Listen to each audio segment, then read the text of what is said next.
এটা তখনও জানতাম না। আপনিও জানতেন না? না, এই জন্য তো আমি যে বারবার বলতেছি যে আমার বোনের সাথে আলাপ করেন, আমার আপনার বাবা মা নিয়ে আসেন, তারপর উনি আমার বলতেছে না যে আমি হিন্দু কিংবা তুমি মুসলমান।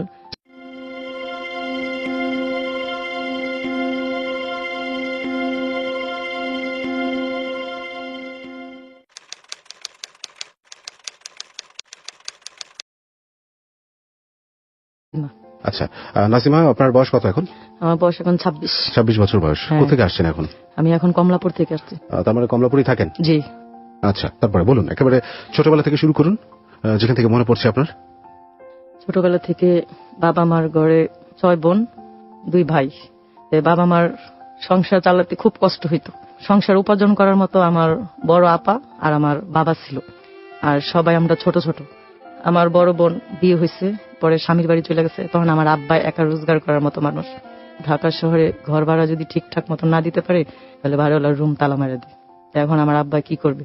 করার পরে আমার বোন শুনতেছে যে আমাদের খাওয়া দাওয়ার খুবই কষ্ট, আমার আব্বা একা একা পারতেছে না।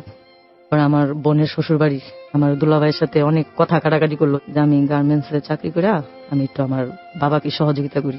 6টা-7টা ভাই বোন, আমার বাবা কিভাবে চলবে? তখন আমার বোনের শাশুড়ি বলল যে না, তুমি এখন যে বাড়িতে আসছো সেই বাড়ি চিন্তা করো, বাবার বাড়ির কোনো চিন্তা করার কোনো দরকার নেই। এই কথা বলার পর আমার দুলাভাইয়ের সাথে অনেক কাটাকাটি হয়েছে। আমার বোন বললো কি, যেখানে আমার বোন বাবা মা না খায়া কষ্ট করবে আর আমি এখানে সুখে শান্তিতে খামো, এই খাবার আমার পেটে ঢুকবে না।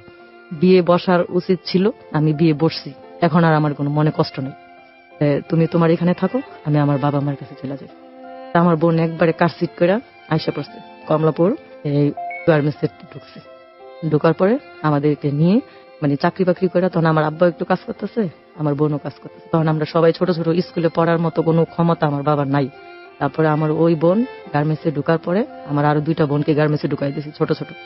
এখন আমার আব্বাও কাজ করে, আমার বোনেরাও কাজ করে কোন রকম একটু সুন্দরভাবে এই সংসারটা চলতেছে। চলার পর একদিন আমার দোলাভাই আসলো, আয়সা বললো কি যে বাবা মার বাড়ির কারণে শ্বশুর বাড়ি বাদ দিয়ে দিলা, তোমার কি শ্বশুর বাড়ির কোনো প্রয়োজন নাই? তখন আমার বোনে বলছে, যখন আমার ছোট ছোট ভাই বোনেরা বড় হইব, ওরা যখন কাজকর্ম করতে পারবে, আর যদি আমার ভাগ্যে তুমি থাকো তাহলে আমি তোমাকে আবার পাবো। আপনার বোন আপনার বাবা মারি দুর্দশা দেখে স্বামীর বাড়ি থেকে চলে আসলো এবং সে গার্মেন্টসে জয়েন করলো যাতে বাবা মাকে হেল্প করতে পারে। হ্যাঁ, আমাদের ছোট ছোট ভাই বোন, ছোট ছোট, আর সবাই ছোট, তাই তো? জি, সবাই ছোট। বোন তো তখন বিবাহিত, যথেষ্ট ম্যাচিউর। আচ্ছা, ঠিক আছে, খুবই ভালো।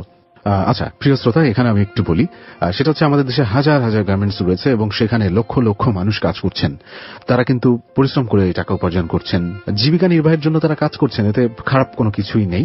আমি তাদের প্রতি রেসপেক্ট রাখি, সম্মান জানাই তাদের সবার প্রতি, যারা খেটে খাচ্ছেন, পরিশ্রম করে বেঁচে আছেন। আর গার্মেন্টসে অনেক ধরনের ঝামেলা থাকতে পারে, অনেকগুলো মানুষ একসাথে কাজ করে, কিছু অ্যাডমিনিস্ট্রেশন বা কিছু ঝামেলা একটু এলোমেলো হতেই পারে, অনেক ধরনের ঝামেলার বড় আলামত আমরা অনেক সময় দেখি, বাট সেগুলো একটা সময় কেটে যাবে, এটা আমার বিশ্বাস। কারণ অনেক ঝামেলা থেকেই কিন্তু আমরা দিন দিন উত্তরোত্তর মুক্তি পাচ্ছি এবং এইসব ঝামেলাও কেটে যাবে। যাই হোক, ওকে নাসিমা, তারপর চলার পরে হঠাৎ একদিন আমার বোনের স্বামী ওনার রাস্তায় আটকেছে, যখন হাত ধরে নিয়ে যেতে গেছিল তখন ছেলের আটকেছে। আটকানোর পরে বলছে যে কি হয়েছে? বলছে আমার ওয়াইফ নিয়ে যেতে চায়, উনি যায় না। তখন অনেক ছেলে মেয়েরা ঘিরা ধরছে, ঘিরা দেওয়ার পরে বলতেছে যে এই লোকটা যা বলতেছে সব কি সত্যি?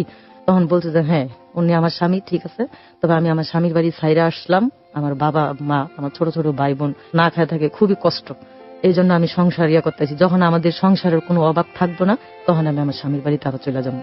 এই কথা বলার পরে তারপরে আমার দুলাভাই কারসিট হয়ে গেছে। হওয়ার পরে একদিন এই বাড়িওয়ালা আসলো যে কি ব্যাপার রত্নার আব্বা, তুমি ঘর ভাড়া দাও না কেন? তোমার 3-4 মাসের ঘর ভাড়া পাচ্ছে, এটা কি তোমার নিজের বাড়ি নেই? আর তখন তো ভালো চলছিল, তাহলে ভাড়া দিতে অসুবিধা? ভাড়া তো আগে জমানো ছিল। আচ্ছা, আগে জমানো ছিল আর কি। তখন বলতো তোমার 2 মেয়ে কাজ করো, তুমি কাজ করো, তাহলে এখন আমার সমস্যা কি? পরে বলছে কি যে দেখেন পিছনে যেগুলো জমছে আমি সামনের ভাড়ার সাথে কিছু কিছু দিয়ে আর কি কমানো যাবে। জি, বাড়িওয়ালাটা অনেক ভালো ছিল, উনি আবার তাবলিগ নামাজটা পড়ে। উনি আবার বলছে কি আচ্ছা ঠিক আছে, তাহলে তুমি 2 মাসের টাকা আমার কম দিও। এরপরে একদিন এমন করতে করতে পরে আমার আব্বাই একবার বিছানায় পড়ে গেছে, অসুস্থ হয়ে গেছে না খায়া কাজ করতে করতে। এমন এক সময় গেছে আমরা সবাই ভাতের মার খায়া রয়েছি ছোটবেলা। আমার আম্মা মানুষের বাসায় কাজ, এটা কি আরো আগের ঘটনা? আমার বোন চলে আসার আগে মানুষের ভাতের মার গালতো, ওই ভাতের মার আইনা আমার আম্মা আমাদেরকে খাওয়ান দিছে। আর আমার আব্বা যখন সকালবেলা বের হয়ে গেছে আমার আম্মা বলতো কি যে খালি মুখে মানুষ কাজে যাইতে হয় না, তখন কি খাইবো? কত কত সময় এক গ্লাস পানি খাওয়া গেছে, কত কত সময় ভাতের মার খাওয়া গেছে। খাওয়ার পরে এমন কষ্ট করতে করতে আমার আব্বা একদিন অসুস্থ হয়ে গেল, জন্ডিসে লিভার ফাইটে গেছে। লিভার ফেটে গেল? জি, লিভার ফেটে গেছে। তারপরে ঢাকা মেডিকেল নিয়ে গেছে, ঢাকা মেডিকেল ভর্তি নেয় না, না নেওয়ার পরে আমার বড় আপা অনেক রিকোয়েস্ট করলো, অনেক জায়গায় ঘুর করলো, করার পরে তারপরে এক লোক আইসা বললো যে কি হয়েছে, বলছি কি আমার আব্বা তো জন্ডিসে লিভার ফাইটে গেছে, এখন তো কি করবো, নিয়ে এসি। আগে কি কেউ বোঝেন নাই না? আর বুঝতে পারলেও তো কিছু করার ছিল না, কারণ টাকা ছিল না, টাকা হলো মানুষের সব। এটা বলার পরে আমার বোন এক লোক, আল্লাহ তাকে দয়া করছে, দয়া করার পরে ওই লোকটা আমার বোনের কথা শুই না, যে 6-7টা ভাই বোন, তারপরে মা বাবা, মানে খাওয়ার মতো 10-12 জন লোক আর কি, করার পরে ওই লোকটা ওনাই আমার আব্বাকে ঢাকা মেডিকেল ভর্তি করলো। ভর্তি করানোর পরে আমার আব্বা 1-2 দিন থাকার পরে আমার বোনে বলতেছে যে আমি তো গার্মেন্টসে চাকরি করি, এখন যদি আমি হাসপাতালে থাকি তাহলে তো আমার গার্মেন্টসের চাকরিটা চলে যাবে, এখন আমি কি করব। আমার আম্মা হলো গ্রামের মেয়ে, সে আবার ঢাকা শহরের হাসপাতালের এগুলা কিছু বুঝে না। তো আমার আব্বারে ওই আঙ্কেলের কাছে বলে আসলো যে আঙ্কেল আমার আব্বুকে একটু আপনি দেখেন, আমি একটু বাসা থেকে যদি লোক পাই তাহলে আমি এখানে নিয়ে আসবো। ঠিক আছে। এই কথা বলার পর আমার বোন অফিসে গেছে, ওই অফিস থেকে আমার বোনকে না করে দিছে। কি মানে চাকরি করতে হবে? হ্যাঁ, না মানে একদিন না গেলে গার্মেন্টস আর নিতে চায় না, অনেক বকাবাধ্য করে, ঘন্টার পর ঘন্টা দাঁড়ায় রাখে, ঢুকতে দেয় না। সব মানুষ অফিসের ভিতরে ঢুকে যায়, ওই পর্যন্ত সিঁড়িতে দাঁড়ায় থাকা লাগে। তারপরে আবার বেতনের সময় বেতনও দেয় না, এগুলো হওয়ার পরে তারপরে আমার বোন অনেক হাতে পায়ে ধরলো। তখনকার তো গার্মেন্টসের চাকরি অনেক কষ্টকর ছিল। আমার বোনে হাতে পায়ে ধরে বললো, দেখেন আমার আব্বারে আমি হাসপাতালে ভর্তি করার কারণে আমি 2-3 দিন আসতে পারি নাই, আমাকে একটু সহযোগিতা করেন। পরে বলছে যে না করার কারণে আমার বোন না করলে আবার অন্য একটা অফিসে চাকরি নিল। নেওয়ার পর আমার আব্বু হাসপাতাল থেকে পলায় এসে পড়ছে। কেন? মানে ওনার একা একা ভালো লাগে না, তারপর আবার নার্সেরা বেশি একটা আসে না, ওষুধ পানি দেয় না, শুধু বলে শুয়ে থাকতে হয়। তো শুয়ে তো থাকতেই হবে হসপিটালে, অসুস্থ মানুষ শুয়ে থাকে। মানে উনি একা আর কি ভয় পায়। আচ্ছা, ওখানে তো আপনারা কেউ তার সাথে থাকতে পারতেন না? না, তখন তো আমরা অনেক ছোট আর কি, আমার 3টা ভাই বোন বড় আর আমরা সবাই ছোট ছোট। তখন আমাদের বাসায় এসে পড়ছে। বাসায় আয়া আমার আম্মা জিজ্ঞেস করতেছে কি ব্যাপার, আপনি না হাসপাতালে ভর্তি করে দিয়ে এলো রত্না, তাহলে আপনি এখানে আইসা পড়লেন কি লিগা? আমি ভালো হয়ে গেছি, আমি আইসা পড়ছি। ভালো কি আসলে হয়েছে? না, ভালো হয় নাই। লিভার ফেটে গেলে তো সেটা ভালো। জি, ওনাকে আর কি দেশের মাটিতে টানছে, এইটাই। তারপরে বলছে আমি ভালো হয়ে গেছি, আমি এই জন্য হাসপাতালে আয় পড়ছি। আজকে আমার সব পোলাপাইনে অনেকদিন ধরে আমি ভালো মন্দ খাওয়াই না, এখন আমরা সব ভাই বোনরা আমার আব্বা একসাথে ডাকছে। আচ্ছা। ডাকার পরে বলতেছে যে বাবা আমি তো হাসপাতালে ছিলাম, কিছু খাওয়াইতে পারলাম না, আমি হাসপাতালে যখন আমার পাশের রুগীরা অন্য রুগীকে দেখতে আসতো আমার কিছু টাকা দিছিল, ওই টাকাগুলো আমি নিয়ে এসেছি, এখন তোমরা কে কি খাইবা বলো। আমার মেয়ে জীবনের আমার আব্বা খুব ভালোবাসতো।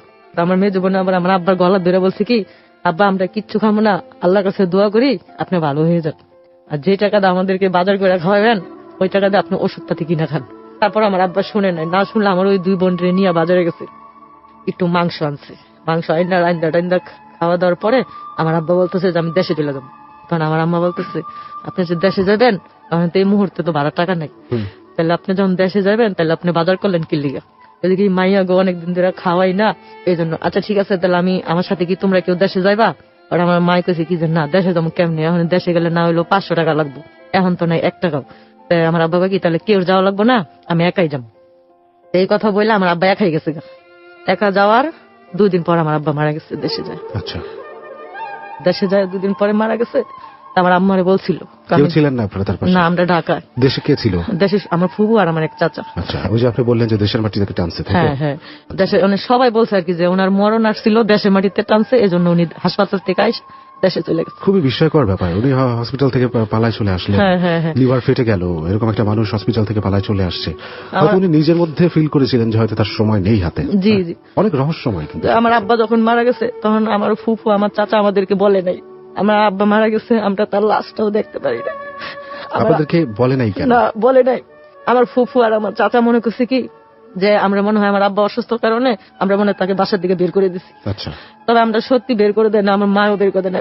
আমার আব্বা একদিনকে বলছিল আমার মারে যে পিঠা খাইবো, তা আমার মা আবার তার বাপের বাড়িতে গেছিল, ময়মনসিংহ গেছিল, ময়মনসিংহের থেকে নারকেল আর পিঠা চাল নিয়ে আসলো। পরে আমার বোন রে বলতেছে রত্না তোর আব্বা তো দেশে গেছে, এখন তোর কোনো খবর সবর নাই, তাহলে আমি যাই দেখে আহিগা, তোরা ভালো মতো থাকিস। এই কথা বলে আমার আম্মা দেশে গেছে, নোয়াখালীতে গেছে। আমার বাড়ির আশেপাশে মানে যাওয়ার পথে আমার আম্মারে কি পাড়াপড়শি এক ননদে বলতেছে যে আয়সা হে আওয়া তো আইলি, মানে 4 দিন আগে আইলি না। বললো কি করলা তুমি, কি লেগে 4 দিন আগে আমু? তোমার ভাই কইছিল পিঠা খাইবো, তা আমি দেশে থেকে চাল নিয়ে পিঠা মানে কারে খাওয়াবা, তোমরা বানায় তোমরাই খাও। কয় কি মানে? কয় বাদল ভাই তো মারা গেছে। এই কথা শুই না আমার আম্মা মানে ওইখানেই হাঁপটি লেগেছে, আর পিঠা চাল মাছ সব ফালাই দিছে। আমার আম্মা আর আমার ফুফুর বাড়িতে যায় নাই, আবার ঢাকা রিটার্ন আসলো। আসার কয়েকদিন পরে মানে আমার আম্মা খুবই কান্দা। যখন আমার আম্মা এসে বললো, তখন আমরা সব ভাই বোনেরা মিলে গেছি, যাইয়া দেশে যে আমাদের একটা কবরস্থান আছে ওইখানে আমার আব্বাকে মাটি দিচ্ছি। আচ্ছা, তা আমরা ওই কবরস্থানে জিয়ারত করে আমরা আবার ঢাকা চলে আসলাম। কিন্তু বিষয়টা আপনার ফুপু হয়তো মনে করছে যে বাসা থেকে বের করে দিচ্ছে। হ্যাঁ হ্যাঁ, এটা হলো আমার ফুপুর বা বাসা থেকে বের কেন করে দিবেন সেরকম কোনো কারণ ছিল? না না, ওই যে মনে করছে যে অসুস্থতা। আচ্ছা, অসুস্থতার কারণে হয়তো বাথরুম টাথরুম করে, হয়তো এটা আমাদের ঝামেলা মনে হতে পারে, এই জন্য আমরা বাইর করে দিচ্ছি। বাড়ি কোথায় ছিল, দেশ কোথায়? আমাদের দেশ বাড়ি নোয়াখালী, লক্ষ্মীপুর। সে নোয়াখালী একা চলে গেলেন, ওখানে মারা গেলেন। কিন্তু এখানে আসলে আপনার বড় বোন, উনি তো চাকরি বাকরি করতেন, ধরে নিলাম আপনার মার কথা বাদ দিলাম, এই বড় বোনটা তো অ্যাটলিস্ট সতর্কতা অবলম্বন করা উচিত ছিল। যেরকম লিভার ফেটে যাওয়া একটা মানুষ, আমার বড় বোন কি করবে বলেন? এই 6-7টা ভাই বোনকে খাওয়া জোগাবে, নাকি ঘর ভাড়া জোগাইবো, নাকি আমার বাবার পিছনে ধরবো? আমার তো একটা বড় ভাই নাই। আমার বোনে যা করছে, আমার বোনের ঋণ কখনো আমরা শোধ করতে পারবো। উনি কোনো সময় তার স্বামী সংসার আর বিরোধ যেতে পারে না। আচ্ছা, ঠিক আছে, সেগুলো গল্পে বলবেন আপনি, বাট আপনার এই বাবার ব্যাপারটা কিন্তু আসলে খুবই মর্মান্তিক। পরে আমার বাবা মারা গেছে, আমরা দেখি না। আমার আম্মা বলছে শুধু যে আমার স্বামী আমাকে ছোটবেলা বিয়ে করছে, 12-13 বছরের কালে বিয়ে করছে, আমাকে সাইকেলে করে উনি কাজে নিয়ে গেছে, আমার খাওয়ান দিয়া বসায় রেখে উনি আমাকে এগুলা করছে। মানে আপনার মার বয়স তখন 12? জি, ছোটবেলা খুব বিয়ে করছে আমার আব্বাকে। এগুলো বললো, আমার মায় কানতে কানতে বললো, আমার ফুফুর কথা বললো যে মমনা, আমার স্বামীর কাছে আমার অনেক দাবি ছিল, তুই আমার দেখতে দিস নাই, আমি আমার স্বামীর কাছ থেকে দাবি ছাড়াইতে পারলাম না। আল্লাহর কি হুকুম, ঠিকই মানুষে বলে যে আল্লাহর বিচার দেখে, মানুষে বুঝতে পারে না। আমার ফুফা যখন মারা গেছে তখন আমার ফুফু একবার অজ্ঞান ছিল। আচ্ছা, অজ্ঞান ছিল। যখন আমার ফুফাকে একেবারে জানাজা টানাজা দিয়ে গোসল টোসল করায় মাটি টাটি দেওয়া হওয়া পর্যন্ত উনি অজ্ঞান ছিল। আচ্ছা, যখন মাটি টাটি দিয়া যখন বাসায় আইসা পড়ছে তখন আমার ফুফু জ্ঞান ফিরছে। আচ্ছা, কিভাবে মানে উনি অজ্ঞান ছিলেন কেন ওই সময়? ওটা একটা আল্লাহর বিচার। ঠিক আছে, আমরা 8টা ভাই বোন, আমার মা, আমরা ভাই বোনের কথা বাদ দিলাম, আমার মার তার স্বামীর কাছে অনেক দাবি ছিল ছাড়ানোর মতো, তার কাছে অনেক অন্যায় করছিল, সেই ক্ষমাটাও তাকে চাইতে দেয় নাই। আচ্ছা, না দেওয়ার পরে আমার আম্মা খুব, আমরা ওই কবরস্থানে থেকে আসে পড়ছে, আমরা আর আমার ফুফুর বাড়িতেও যাইনি, আমার চাচার বাড়িতেও যাইনি। না দেওয়ার পরে ওইখান থেকে আমরা আসার পরে আমার বোন আমাকেও গার্মেন্টসে ঢুকাই দিচ্ছে, আমার ছোট ভাইকেও গার্মেন্টসে ঢুকাই দিচ্ছে। যখন আমরা কিভাবে চলবো, চলার পরে তারপর আমার একটা ছোট ভাই ছিল, ওইটাকে বিয়ে করাই দিচ্ছে যে আমরা সবাই গার্মেন্টসে গেলে আমার মাকে কে দেখবে। ছোট ভাইটার বয়স কি বিয়ের মতো হয়েছিল? না, হয় নাই। আচ্ছা, হয় নাই। তখন আমার বোন আর কি বললো কি যে আমরা সবাই যদি কাজে যাই তাহলে আমার মায় কিভাবে একা একা থাকবো, আব্বা মারা গেছে, তাহলে আমি কামালকে বিয়ে করাই দিই।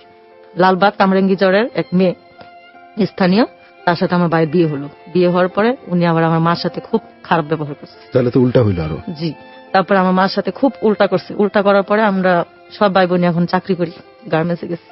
গার্মেন্টসে যাওয়ার পরে একদিন আয়সা, আমার বোনে আয়সা দেখে যে আমার আম্মা ভাত খাইতেছে, আমার ভাবি আমার আম্মার কাছ থেকে ভাতের থালা নিয়ে গেছে। ভাতের থালায় নিয়ে যেত? নিয়ে যেত। তো তখন আমার মানে ওর বয়স কেমন ছিল? আপনার ছোট ভাইয়ের বয়স কেমন ছিল বিয়ে যখন দিলেন? আমার ছোট ভাইয়ের বয়স তখন মনে হয় 17-18। 17? বউর বয়স তো আরো কম। হ্যাঁ, ওরকম। বলতো কি যে কাজ করে খাইতে পারেন না, সবাই কাজ করে, আপনি বসে বসে খান কি লিগে, কাজ করে খাইয়া দেখেন কেমন লাগে, আর আরামে খালি বসে বসে খালি খান, এগুলো আর কি বলতো। তো তখন একদিন আমার বড় আপা শুনছে, শোনার পরে বলছে কি, দেখো রিনা, আমরা কিন্তু 6-7টা ভাই বোন কাজ করি, 6-7টা ভাই বোন কাজ করে যদি আমার এই বুড়া মারে যদি না বসায় খাওয়াইতে পারি, তাহলে তোমার আর কি দরকার ছিল? তুমি যদি বসে খাইতে পারো তাহলে আমার মা কি বসে খাইতে পারবো না? রাইট। এটা আমার বোনে বলছে। আমার বোনে তো জীবনের সাথে অনেক যুদ্ধ করছে, এই বাবা মা সংসারই বাদ দিছে। এটা বলার পরে আমার ভাবি বললো কি যে আমি একসাথে থাকবো না, একসাথে থাকবো না। তা আমার ভাইকে বললো কি, তুমি যদি তুমি থাকো তাহলে তুমি থাকো, নাহলে আমি গেলাম। তা আমার ভাই আবার একটু আমার মাকে খুব শ্রদ্ধা করে। তা আমার ভাই বলছে কি, আমার মা আমাদেরকে নিয়ে অনেক কষ্ট করছে, এখন আমি বউ পাই আমার মারে বলে যাবো না, যদি তুমি যাও তো যাও। আমার বোন ও স্বামী সংসার সাইরা যদি আসতে পারে, আর আমি ছেলে হইয়া আমি বসাতে পারবো না? সাবাস, যাও তুমি যাও। আমার এই ছোট ছোট বাইরে রেখে আমি কই যাবো? আমার বাবাটা মারা গেছে, আমার মা ওই সুখে সুখে কদিন পরে মারা যাবো, হেয়ার ভিতরে তুমি আবার এই কষ্টগুলো দিতেছ, তুমি যাও। তা আমার ভাবি রাগ করে গেছে।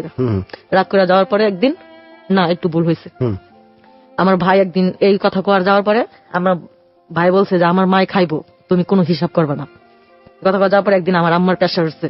আচ্ছা, ভাবি কি গেছে তখন? যায় না, না যায় না। আচ্ছা, আমার আম্মার প্রেশার উঠছে, আর আমরা সবাই কাজে গেছি। আমার ভাই দুপুর বেলা, আমার ভাইও টেলাসে কাজ করে, আমার ভাই দুপুর বেলা জানালা দিয়ে আয়সা দেখে কি আমার আম্মা খালি ঘরে এমনি একা একা ধাপড়াইতেছে। মানে প্রেশার উঠছে তো, মানে প্রেশারে ধাপড়াইতেছে, আর আমার ভাবি অন্য মহিলার সাথে বসে বসে গল্প করতেছে। আমার ভাই আবার যখন আসতো তখন জানালা দিয়ে বলতো যে মা ভাত বাড়ো, আমি আসছি। তখন এই জানালা দিয়ে ডাকার পরে দেখি আমার মায়ের প্রেশার এরকম করে খেসতেছে। তখন আমার ভাই তাড়াতাড়ি করে আয়া কইলো কি, এই তুই যেন বেডিগুলোকে বয়ে বয়ে গল্প করতেছস, আমার মায় যে ঘরে ধাপড়াইতেছে তুই দেখাস না? এই কথা বলার পরে আমার মার মুখ দিয়ে একবারে মানে গুগরি বাইর হয়ে গেছে, গাড়ি রক ছিঁড়ে গেছে। গাড়ি রক ছিঁড়ে যাওয়ার পরে আমার ভাই আমার বাবিরে বলছে, আমার মার যদি কোনো কিছু হয় তাহলে তোর আমি বাসা থেকে বাইর করে দিই। তাড়াতাড়ি করে এই আমার বড় আপা, আমি আর আমার মেজু বোন আমরা গেছি ময়মনসিং। 4 দিন হরতাল ছিল, কোনো গাড়ি গুড়ি চলতো না। ওই 4 দিনে হরতালে গার্মেন্টস বন্ধ দিছে। তখন আমার বড় আপা বললো কি যে চাকরি করি যখন দেশে যেতে পারি না, তাহলে এই সুযোগে একটু দেশে থেকে ঘুরে আসি।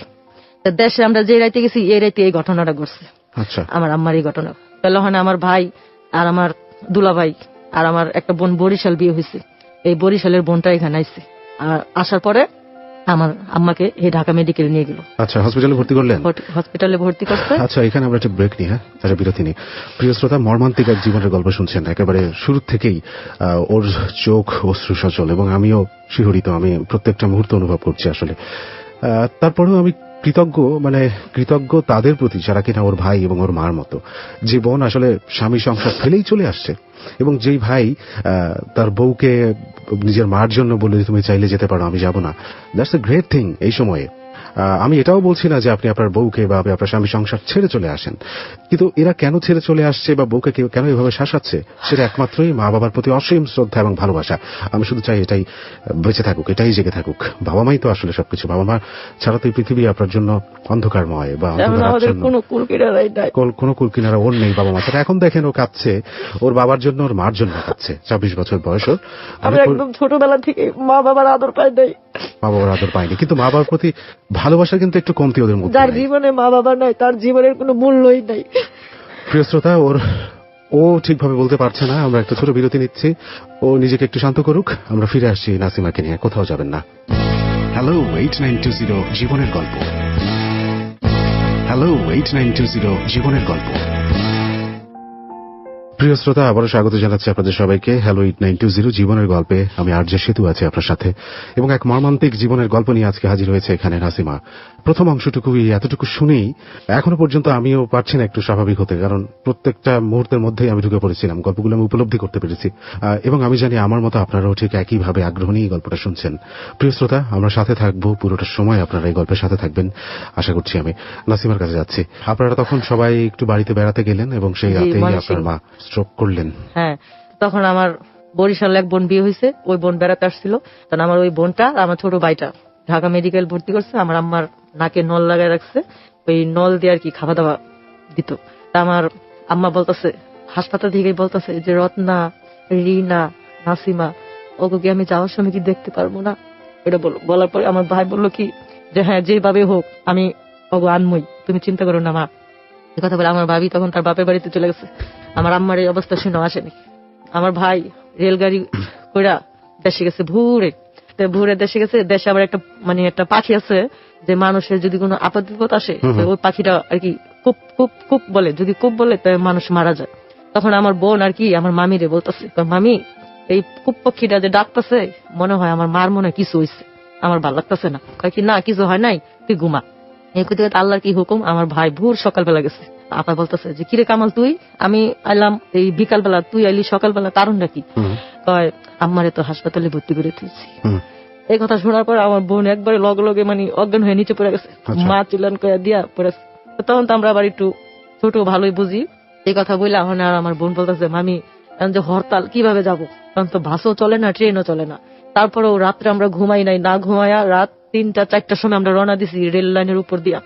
আমরা সবাই মিলে হাঁটতে হাঁটতে হাঁটতে হাঁটতে একবারে ময়মনসিং স্টেশন পর্যন্ত আসলাম। হাঁটতে হাঁটতে চলে আসছি? জি, হাঁটতে হাঁটতে আসলাম রেলের উপর দিয়া। বাবা! আসার পরে দেখি রেলের মাথার ভিতরে বড় বড় পাথর ফালায় রাখছি, তারপরে লোহার ওই যে চঙ্গল্লাহান ইয়াগুলা ফালায় রাখছি। এখন কি করব? করার পরে আমার বড় আপা বলতেছে যে আল্লাহ তুমি এরকমই করলা যে বাবা মরলো, বাবাটারও দেখতে পারলাম না, এখন বাড়ারে নিয়ে যাবা, বারও কি দেখতে পারবো না।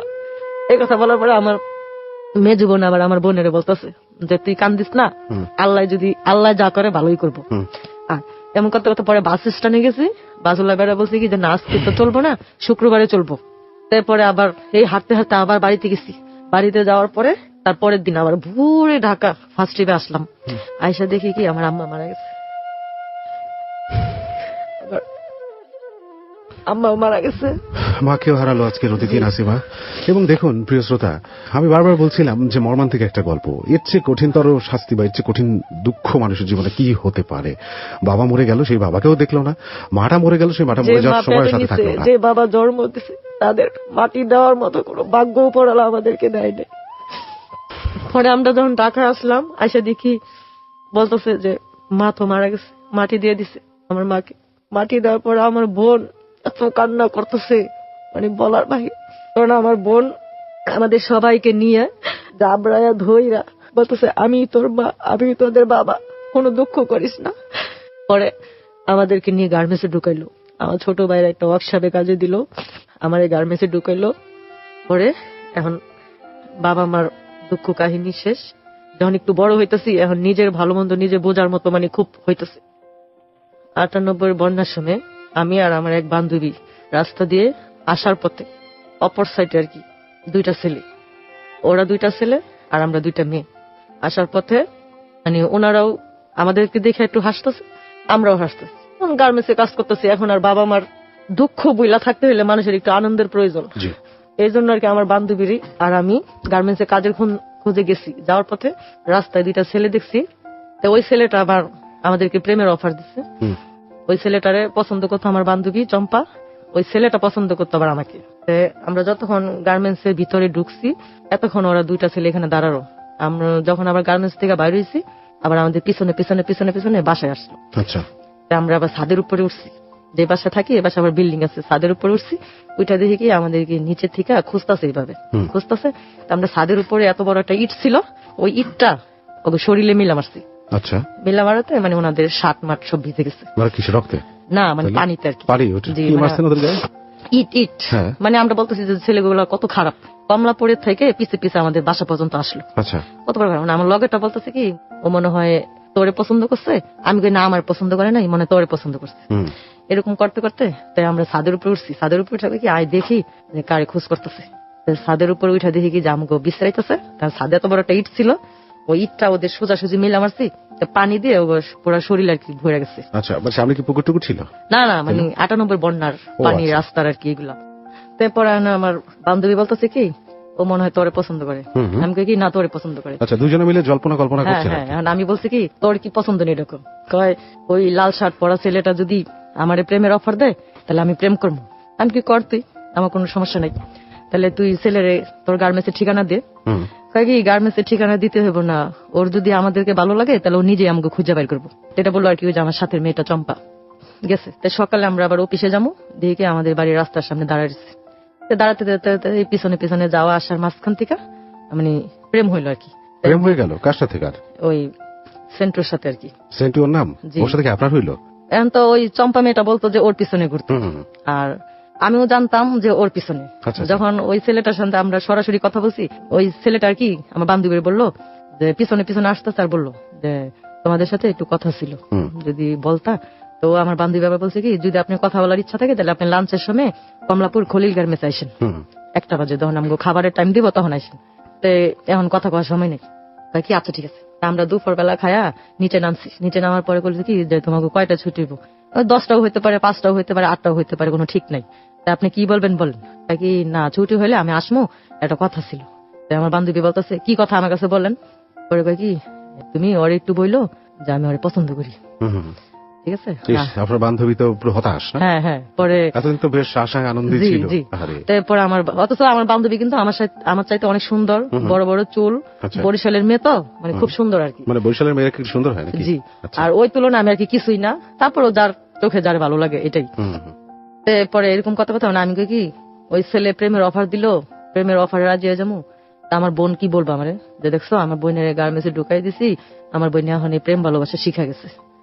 পরে কি না তোরা কি আর হনে করতে গেছে, তুই করবি, সমস্যা কি, যাবি আবি, কথা কবি, এই করবি সেই করবি না, এগুলো বললো আর কি। বলার পরে আমি কি না তুই না ওরে পছন্দ করতি, তাহলে আমার কথা যখন তোর কাছে কইছে তাহলে তুই কইতি যে আমি তো আপনার পছন্দ করি। যেহেতু হ্যাঁ বইলা লাইছে, ওই জায়গা তো আমি বলতে পারি না এম কথাতে। পরে একদিন বললো যে তোমাকে কি শুক্রবার কি গার্মেন্টস বন্ধ থাকে? আমি কইছি কি হ্যাঁ বন্ধ থাকে। বলছি কি কোথাও ঘুরতে যাইবা? ওই আমার বান্ধবী বলতেছে যে কই নিয়ে যাবেন, বলছে তোমরা যেখানে যাবে আমি সেখানে নিয়ে যাবো, যদি সংসদ ভবনে যেতে চাও তাও যেতে পারো, যদি শিশু পার্কে যেতে চাও তাও যেতে পারো, যদি সিনেমা হলে যেতে চাও তাও দেখতে পারো। কইছি কি আমাদের আবার একটু খুব ছবির নেশা, তোরে আমি বলছি কি আচ্ছা ঠিক আছে, এই শাবনূরের একটা ছবি বেরিয়েছে পাগলির প্রেম, এই ছবিটা একটু দেখায়। আচ্ছা, তাহলে এই ছবি দেখার জন্য আমরা আসলাম এই রাজমণি হলে, এই প্রথম ফার্স্ট হল চীনা গার্মেন্টস জীবনে আর কি। আসার পথে রাস্তায় গেছে আমার জুতা ছিঁড়া, আমার জুতা ছিঁড়া যাওয়ার পরে এখন আর ওই ছেলেটা এখন আর আমার পিছনে পিছনে ঘুরে না, মানে খুব স্মার্ট একটা ছেলে, এরকম একটা মেয়ের সাথে, মানে ওই ছেলেটা খুব লজ্জা পাইতেছে। আর মানুষও কি বলবো যে এত সুন্দর একটা ছেলে, উচ্চা লম্বা, স্বাস্থ্য মাস্ত খুবই ভালো, চেহারা খুব সুন্দর, কি একটা মেয়ের সাথে আসলো, নোংরা একটা জামা পরে আসলো, তারপরে পায়ে আবার লম্বা লম্বা স্যান্ডেল, এটা আর কি আমরা অনুভব করতেছি। করার পরে আমার আবার স্যান্ডেল ছিঁড়া গেছে, স্যান্ডেল ছিঁড়া যাওয়ার পরে ওর আবার একটা বন্ধু ছিল লাবলু, তো ওরা আমার বলতেছে যে নাসিমা আপা আপনি হাঁটেন না কেন? আমি কই লাবলু ভাই আমার তো পায়ে জুতা ছিঁড়া গেছে, এখন কি করবো বলেন? জুতা ছিঁড়া গেছে কি হয়েছে, আপনি নিয়ে আসেন, হলের সামনে মুসি আছে ঠিক করে দিব। আমি কই যে আপনার বন্ধু দেখছেন মানে এরকম ভাবে হাঁটতেছে, মনে হয় আমাদেরকে চিনেই না।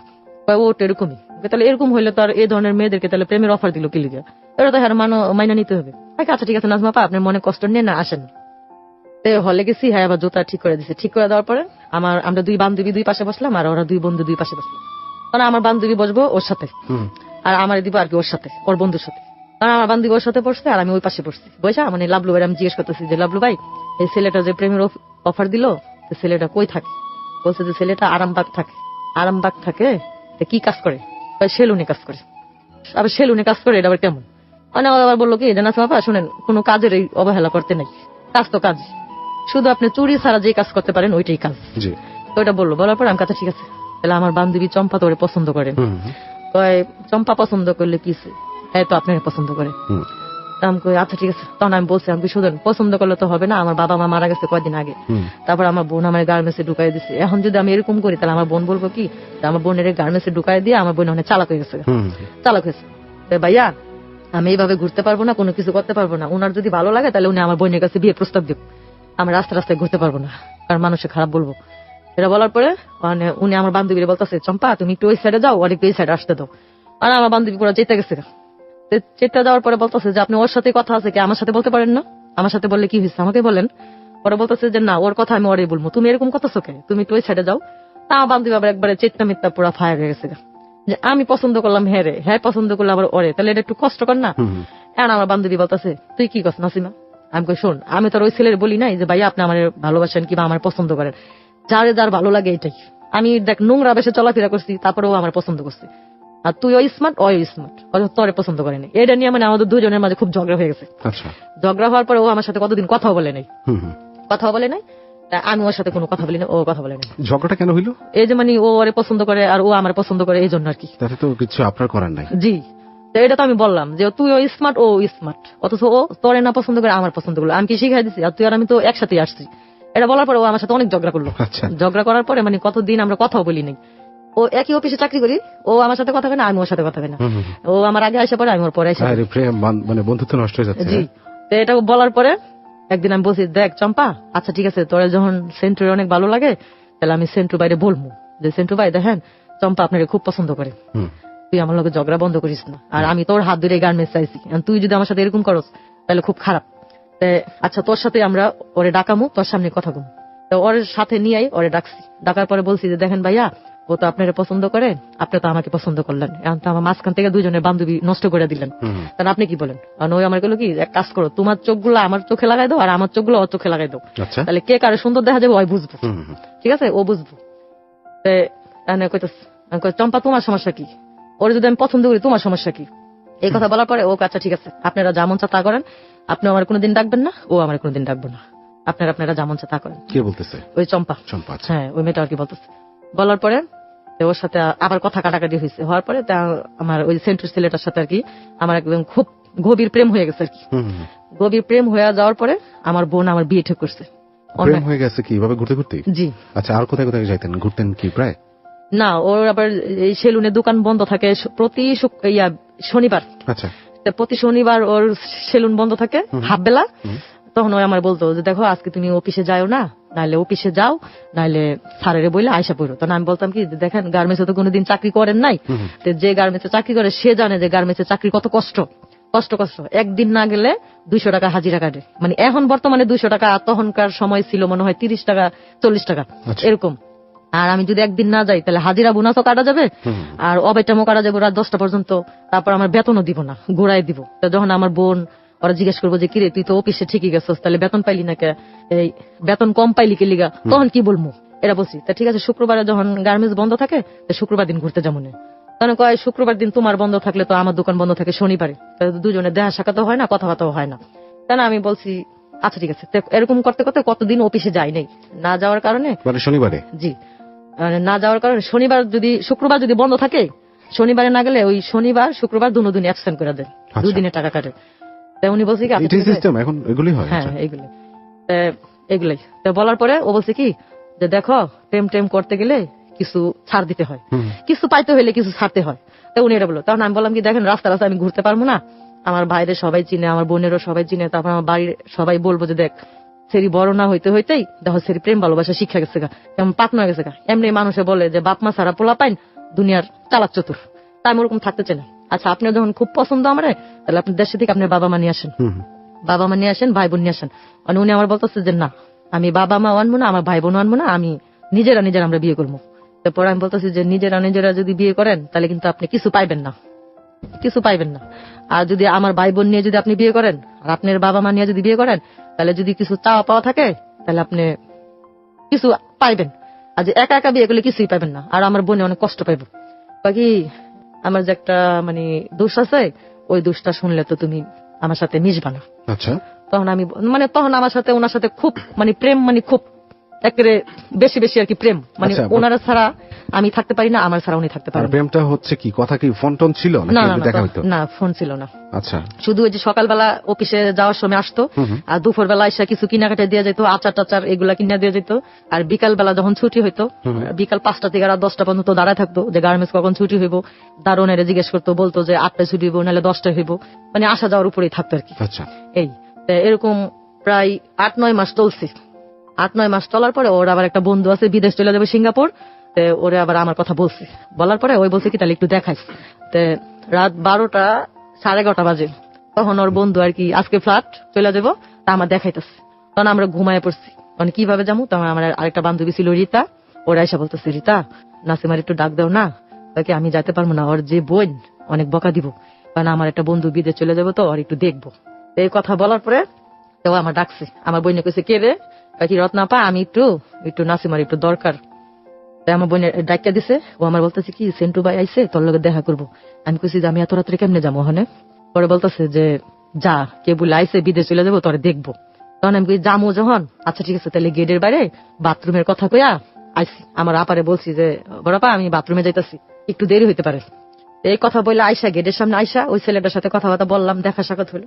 তাকে ও কিন্তু খুব ভালো ছেলে, আর আপনি কষ্ট দেন না, আর ও আপনার খুব পছন্দ করে। আর আমি যাইতাছি গা, যদি আল্লাহ বাঁচা রাখে তাহলে আবার দেখা হবো, আইসা দেখি যেন আপনাদের বিয়ে হয়েছে। এটা বইলা ও গেছে যে দোয়া করেন। আচ্ছা ঠিক আছে, এই কথা বইলা গেছে। যাওয়ার পরে আবার যখন সকালে অফিসে যেতেছি বললো দেখো নাসিমা 8-9 মাস হয়ে গেছে আমরা ঘুরতেছি, ঘোরাফেরা না করে চলো আমরা সংসারী হয়ে যাই। তখন আমি বলতেছি আপনি কয় টাকা ইনকাম করেন, আপনি ঢাকা শহরে ঘর ভাড়া দিয়ে আপনি বউ নিয়ে থাকতে পারবেন? পরে কয় কি দেখো তুমি তো গার্মেন্টসে কাজ করো, আমিও তো কাজ করি, তাই কাজ করো, দুজনে মিলে একসাথে চলাফেরা করি। আমি কাজ করেন তাহলে আমার বোনের বলেন যে আপা আমি তো নাসিমারে বিয়ে করতে চাই, আপনি কি বলেন? পরে কয় কি না তোমার আপা তো আমার কাছে তোমার দিব না। আমি কে লেগে দিব না, আপনি এত সুন্দর একটা ছেলে, উঁচা লম্বা, স্বাস্থ্য মাস্টার সবই ভালো, তাই আপনি দিব না কি লিগা? তাই কি না চল আমরা দুজনে পালায় বিয়ে করে লিখি। আমি পালায় বিয়ে করবো, আচ্ছা ঠিক আছে তাহলে আমি যখন বেতন পাবো তখন। তো না তোমার বেতন লাগবো না, আমি টাকা জমাইছি তুমি আসো। যে আমি কই একা একা তো বিয়ে হয় না, তাহলে আপনি কিভাবে বিয়ে করবেন? আমার খালা আছে। তোর আপন খালা? না মানে যে বাসায় ভাত খায় ওই মহিলারা কি খালা বাসায় জানাতে চাচ্ছেই না? না জানাতে চাচ্ছে না, ওই যে ওনার ভিতরে যে একটু সমস্যা আছে। কি সমস্যা? ওই যে উনি যে হিন্দু। ও আচ্ছা, এটা আপনি জানতেন না? ওইটা তখনই জানতাম না। আপনিও জানতেন না? না এই জন্য তো আমি যে বারবার বলতেছি যে আমার বোনের সাথে আলাপ করেন, আমার আপনার বাবা মা নিয়ে আসেন, তারপর উনি আমার বলতেছে না যে আমি হিন্দু কিংবা তুমি মুসলমান। ঠিক আছে বুঝছি। এটা না বলার কারণে তার আমি বলতেছি দেখেন আমার বাবা মা মারা গেছে, আমার বোনে কষ্ট করে মানুষ করছে। আপনি চাচ্ছেন জানাইতে? হ্যাঁ, আর ও চাচ্ছে জানাবে না, কারণ হচ্ছে ওনার ভিতরে যে দুর্বলতা সেটা আমি জানি না। সেটা হচ্ছে এই কারণটা আমরা পাইলাম যে কেন উনি জানাতে চাচ্ছে না। যে আসলে তারা বিয়ে করলো কিনা ফাইনালি, বিয়ের পরে বিয়ে যদি হয়ে যায়, এরকম একটা ধর্মের একটা ব্যাপার যেখানে প্রকট আকার ধারণ করে দেশে, এরকম অনেক জায়গাতেই হয়। তো সেই রকম একটা পরিস্থিতিতে কি হতে পারে, এটা কিন্তু আরেকটা নতুন দুয়ার খুলে যাচ্ছে এই গল্পের। আমরা খুব মর্মান্তিক জীবনের গল্প থেকে হয়তো কোনো আশার আলো দেখতে পাচ্ছি, হয়তো আবারও গিয়েও উল্টে হয়তো আরো দুঃখ হতাশার মধ্যে পড়ে যাবে। লেটস সি কি ঘটে, আমরা এখনো কিছুই জানি না। ওকে, আমরা এখন একটা ছোট বিরতি নিচ্ছি। প্রিয় শ্রোতা, আপনি শুনছেন আপনার প্রিয় অনুষ্ঠান হ্যালো 8920 জীবনের গল্প। আর যে সেতু আছি আপনার সাথে, এবং আমাদের আজকের অতিথি নাসিমাও রয়েছে। তার জীবনের গল্পটা শুনছি আমরা, এবং আরো মেজর পার্টস গুলো নিয়ে আমরা ফিরে আসব।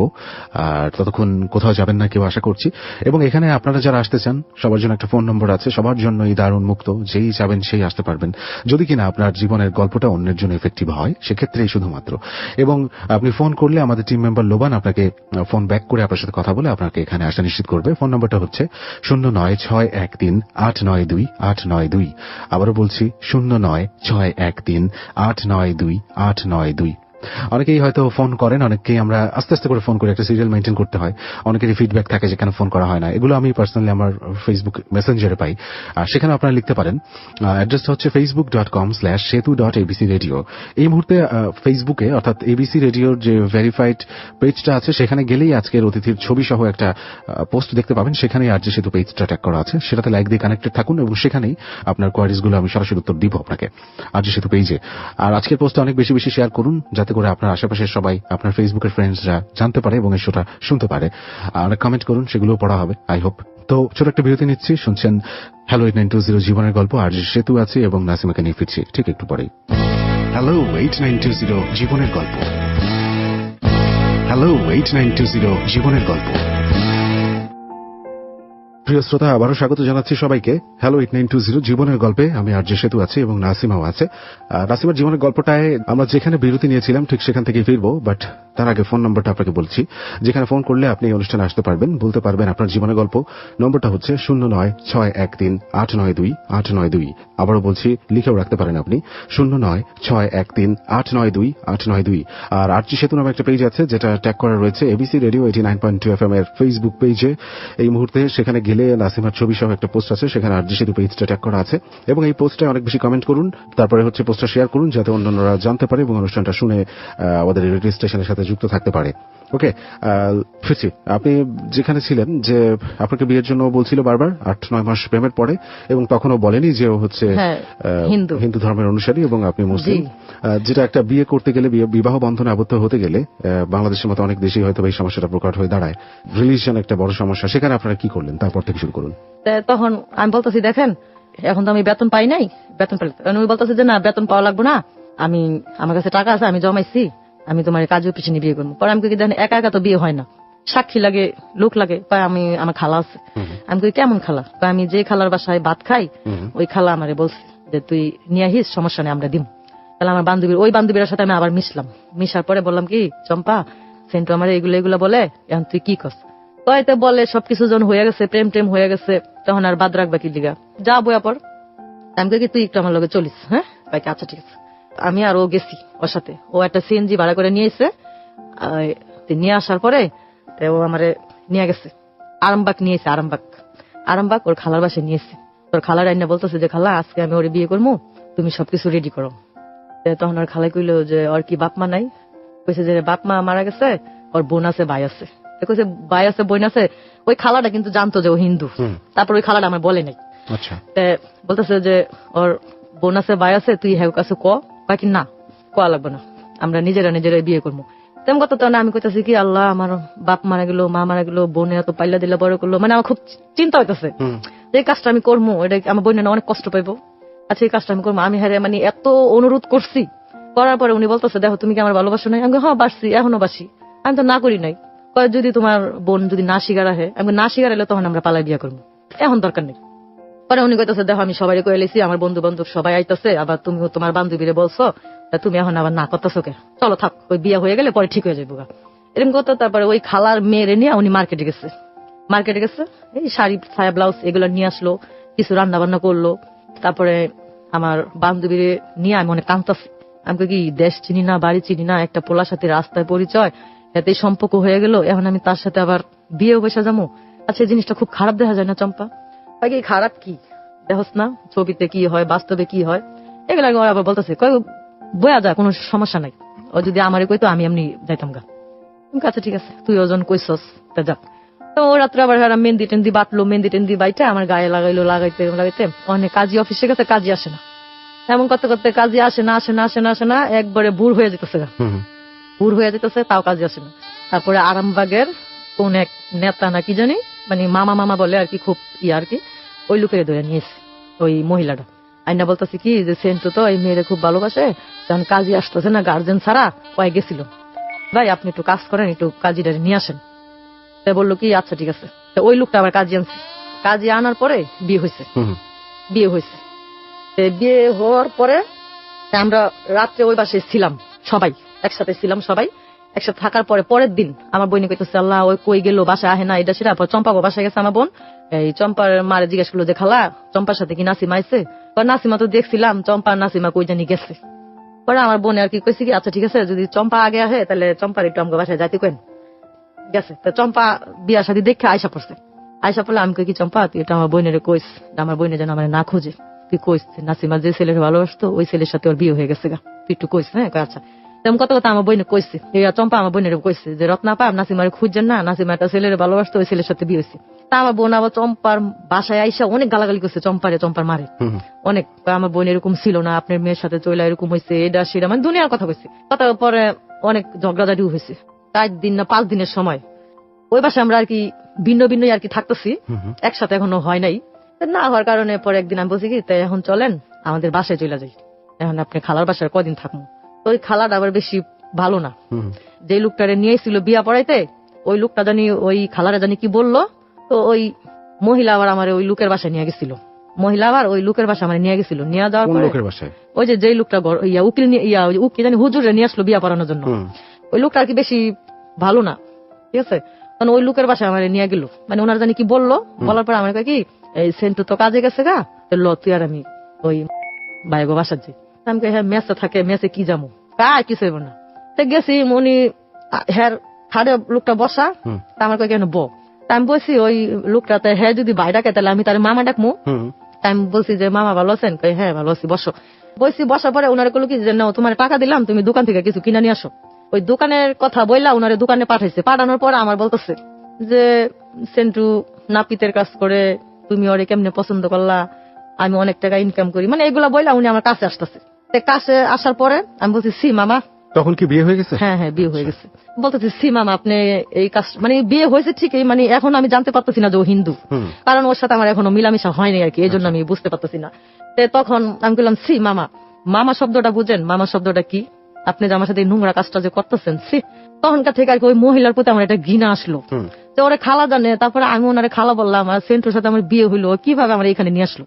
আমি ওরা মানে ওনার যে কি জানি আনতে দিছে ওটার অপেক্ষা না থেকে আমি বাইরে এসে পড়ছি। বাইরে এসে আমি আমার স্বামীরে তখন বলতেছি, তখন তো উনি আমার স্বামী, তখন তো আর ইয়া না, তখন আমার স্বামীর আমি বলতেছি দেখো এই যাই কিছু হয়েছে আমি আর এখানে থাকবো না, এখন আমার বাসায় চলো, আমার বড় আপার কাছে যাই, যদি আমার বড় আপা না মানে তখন আমরা আলাদা ঘর বাড়ি নিয়ে মনে আসো। আমি কেমনে যাবো, আমার যদি আমার কোনো কিছু করে, আমি কাছা আগেও ভয় পাইছো এখনো ভয় পাইতেছো, কোনো কিছু করবো না, চলো। গেছি আমার বোনের বাসায় গেছি, অনেকগুলা মিষ্টি টুষ্টি নিয়ে গেছি। আমার বোন কি করলো মিষ্টি বাইরে ফিক্কা ফালাই দিচ্ছে, ফালাই দেওয়ার পরে বললো কি এত খারাপ, মানে বাজে বাজে গালাগালি করলো আর কি, বাজে বাজে গালাগালি করার পরে আমার বোনের বলছি দেখেন আপা আমার ভুল হয়ে গেছে। আপনার বোনকে? জি আমার বোন আর কি, যে রত্না আপা আমার অনেক ভুল হয়ে গেছে, আমি মাপ চাই। ও আমার পছন্দ করতো, আমি ওরা পছন্দ করতাম। তখন আমার বোনও জানে না যে ও হিন্দু, আমিও জানি না যে হিন্দু, এটা বলছি। বলার পরে আমার বোন কথা না তবে এই ঘরে কোনো জায়গা নেই, তার কই থাকবি যা থাকবে, আমার ঘরে জায়গা নেই। পরে আমি কি করলাম, আমার জামাই এখন আমার বলতেছে যে এখন কি করবো, এক কাজ করো আমরা বাসা বুক ঘর ভাড়া নেই আসো। গেছি গা বাসা বুক যায়া, বাসা বুক হলের সাথে ঘর খুঁজা পাইছি। ঘর খুঁজা পাওয়ার পরে ওখানে তো হাড়ি পাতিল বিছনা টিছনা কিছুই নাই। ও আবার কাজ কইরা একটা ভাতের পাতিলা তরকারি পাতিলা মানে চলার মতো আর কি কিছু নিয়ে আসলো। নিয়ে আসার পরে যখন আর কি এখন আমরা দুইজন একসাথে থাকবো আর কি, এক ঘর নিছি, এখন যখন দুইজন একসাথে থাকবো এখন আর কি উনি আমারে চিনবো আমি উনারে চিনবো, এই আর কি। আর এই কয়দিন আমরা মানে এভাবে ছিলাম আর কি। এখন যখন একসাথে রান্না বান্না করছি, খাওয়া দাওয়া হয়েছে, এখন আমরা যখন মানে শুইতে গেছি তখন ও আমার বলতেছে দেখো নাসিমা আমার 2টা হাত ধরছে। 2টা হাত ধরার পরে ও আমার বলতেছে নাসিমা আমি তোমার একটা কথা বলি, তুমি কষ্ট পাও না। আমি কই কি কষ্ট বলেন? তুমি কথাটা শুনলে অনেক কষ্ট পাইবা। আমি কই কি কথা বলেন আপনি, শুনি, কোনো সমস্যা নাই বলেন। যদি তুমি শোনো, শোনার পরে কি তুমি থাকবা না চলে যাবা? আমি কই যদি থাকার মতো হয় তাহলে থাকবো, আর যদি চলে যাওয়ার মতো হয় তাহলে আমি চলে যাবো। তখন কয় কি আমি তো হিন্দু। যখন এই কথাটা বলছে মানে আমি কি বলবো, মানে উপর আল্লাহ ছাড়া কেউ জানে না যে আসমান কি আমার মাথায় ভাঙ্গা পড়লো না কি, মানে আল্লাহ ছাড়া কেউ জানে না। তারপর আমি বলতেছি আচ্ছা কি হয়েছে, হিন্দু দিকে কি হয়েছে, তাহলে আচ্ছা আপনি যখন হিন্দু তাহলে আমার যে কলমা করে যে বিয়ে করলেন তখন আপনি ওই কলমাটা কিভাবে বললেন? হ্যাঁ, কয় কি না সত্যি নাসিমা আমি হিন্দু, তবে আমি তোমার অনেক ভালোবাসি, এই জন্য আমি কিছু বলতে পারি নাই। ঠিক আছে, বলতে পারি নাই, কিন্তু আপনি যেটা বললেন বিয়েটা হয়েছে তো মুসলিম স্টাইল, কাজী ডেকে, হ্যাঁ হ্যাঁ একদম কলমা টলমা পড়ায় তবা টবা কাইটা তারপরে বিয়ে হয়েছে। মানে ওইখানে যখন আমরা আলাদা বাসা ভাড়া নিছি তখন আর কি বিস্তারিত জানছি যে ও আসলে সত্যি হিন্দু। তখন আমি বলছি যে এটা তো লুকানোর কোনো ছিল না, তো বিয়ের আগে আপনি আমার বলতে পারতেন, দরকার পড়লে আমি আবার আপনাকে মুসলমান বানাইয়া তারপরে আমি আবার ফিরে বিয়ে করতে পারতাম, যেহেতু আপনি আমার ভালোবাসেন আমি আপনার ভালোবাসি, তাহলে এরকম করলেন কেন? এটা করার পর আমি বলছি যে আমার যে আশেপাশে লোকজন আছে, বান্ধবী আছে, আত্মীয় স্বজন আছে, আমি তাদেরকে কি বলবো বলেন? এখন আপনি বলেন না, আপনি কিছু বলতে পারবেন না, আপনি দেশে বাড়িতে আমার কোনোদিন নিয়ে যেতে পারবেন নাকি আমি কোনোদিন কিছু করতে পারবো? করতে করতে মানুষে বলে না যে সত্যি কথা কোনোদিনও চাপা থাকে না, একভাবে না একভাবে বাস্তব হয়। তা আমি বলছি আমার বান্ধবীর কাছে, চম্পার কাছে, আমি চম্পা দেখ তোর জীবনটা যে জায়গা নষ্ট হইতো সেই জায়গায় আমার জীবনটা নষ্ট হয়েছে। কয় কিরকম? আমি সেন্ট তো হিন্দু। কি কস? আমি হয় সত্যি হয় হিন্দু, আমার কাছে কইছে। তারপরে এরকম এরকম। তারপরে আমার আরেকটা বান্ধবী রীতা, যে বান্ধবী আমার রাত্রে ডাইকা নিয়েছিল, ওর কাছে আমি বলছি যে রীতা দেখ এটা ওটা কাজ করলো, কখন আমি কি করবো? করছে ভালো হয়েছে, এখন ওর তুই মুসলমান বানাবি, তখন কি করবো? কিছুই করার নাই। তখন না কইতে পারতেছি আমার বোনের কাছে, না কইতে পারতেছি কারো কাছে, মানে শুধু দুজনের সাথে আমি শেয়ার হইতেছি। হওয়ার পরে ওখানে ও আমার কইতেছি এক কাজ কর, তুই তোকে বাড়িওয়ালার কাছে বল। আমি কই বাড়িওয়ালার কাছে যদি আমি বলি বাড়িওয়ালা যদি ওরে মারে তখন কইবো না যে ও ছিটারি করে কি লিগে বিয়াটা করলো। এটা না করার পরে আমি বাড়িওয়ালার মানে বাড়িওয়ালির সাথে আলাপ করলাম, বললাম কি খালাম্মা যদি ভুল বেয়াদবি হয় তাহলে মাফ করে দিন, মানে ও আমার সাথে প্রেম করছে আমি প্রেম করছি, তাহলে ও যে হিন্দু আমার এটাকে বলে নাই, এখন তো আমরা বিয়ে করছি কলমা কইরাই, তখন আমিন বাইরে বইলা ওর একটু ব্যবস্থা করে দেন। পরে উনি আবার আমার জিজ্ঞাসা করলো যে তোরা কি মিলামিশা করছস? আমি কি মানে ওই বাড়িওয়ালার ছেলে। আচ্ছা, ওই কি ব্যবস্থা করতে বললেন? মানে ওনাকে আর কি মুসলমান বানাবে কিবা যেটাই হোক আর কি। হ্যাঁ হ্যাঁ তখন বললো কি আচ্ছা ঠিক আছে তাহলে আমিন আইসা নেক, তারপর আমি বলবো। তখন আমিন ভাই আসছে, ওনার মা আমার ডাকাইছে, ওরেও ডাকাইছে। ডাকানোর পরে আমিন ভাই বললো যে দেখো তুমি কি এটা একটা কাজ করলা, তুমি তো খুব অন্যায় কাজ করছো। ভাই মারেন কাটেন যাই করেন আমার ভুল হয়ে গেছে, আমি করছি, এখন আপনারা আমার যে প্রস্তুতি নিতে বলবেন আমি সেই প্রস্তুতি নিব, সেটাই নিব। আচ্ছা তারপরে? হ্যাঁ তারপরে আমিন ভাইরে বললাম যে আমিন ভাই এরকম এরকম ব্যাপার, এখন কি করবো বলেন? তারপরে বললো যে তুমি কি কাজটা খুব খারাপ করলা, তুমি এক জাত ও আর এক জাত, এটা যদি মানুষে শুনে তোমার এখন কি করবো? তারপরে বললো যে ভাই আমার ভুল হয়ে গেছে, আপনি আমার মাফ করে দেন, এখন আপনি আমার যে প্রস্তুতি নিতে বলবেন আমি সেই প্রস্তুতি নিব। নেওয়ার পর আল্লাহ ওনার আম্মা আবার বললো কি আচ্ছা ঠিক আছে থাক, একটা হিন্দু ছেলের যদি মুসলমান বানানো যায় তাহলে আমাদের অনেক সওয়াব আছে, আচ্ছা থাকুক, যাই হয়েছে হয়েছে, এটা ওর ভাগ্যে ছিল এই জন্য হয়েছে। এরপরে আমিন ভাই আবার কি করলো, এই যে যারা মুসলমানি করায় না ওই লোকের ডাইকা নিয়ে আসলো, ডাইকা নিয়ে আসার পরে ওনারা আর কি সব ব্যবস্থা করে দিল। ব্যবস্থা করে দেওয়ার পরে ডাক্তারের মাধ্যমে আর কি জিনিসটা করলো, করার পরে মসজিদে নিয়ে তবা টবা কাদাইয়া কলমা টলমা পড়াইয়া সবকিছু আর কি নতুন করে আবার ইয়া করলো, আবার বিয়ে পড়াইলো। বিয়ে পড়ানোর পরে ওনার দেশের বাড়িতে আর কেউ জানতেছে না, না জানার পরে এই যে আমাদের সব হয়ে গেল আর কি, মানে সংসার আর কি করতেছি, করতে করতে ও আবার ইনকাম করতে পারতো না, এই সেলুনে কাজ করে আর কয় টাকাই পায়। একদিন কাজে গেলে বাজার হয়, একদিন কাজে না গেলে বাজার হয় না, মানে সে আর কি আমার বাবা মার ইতিহাসই আর কি আবার ঘুরে আর কাছে, যে কষ্টটা আমি বাবা মার ঘরে করছি সেই কষ্টটা এখন আমি আবার হচ্ছে। আর মাঝখানের জীবনটা আমার একটু ভালো ছিল, যে কারণে হচ্ছে কাজের জীবনটা আর কি ভালো ছিল। এবং আপনি তো সুখের জন্য বিয়ে করছেন ফাইনালি। তো দেখি আমরা এখানে আরো একটা বিরতি নিই। প্রিয় শ্রোতা, ও নিজেই বললো যে মাঝখানের জীবনটা একটু ভালো ছিল, যে জীবনটা আমরা শুনে ফেলেছি, এবং বিয়ে করলো, বিয়ে করেও সেই শান্তিটাও পাই নাই।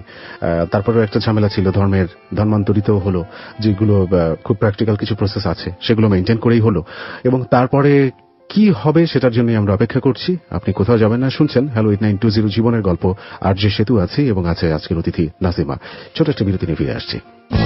হ্যালো 8920 জীবনের গল্প, হ্যালো 8920 জীবনের গল্প।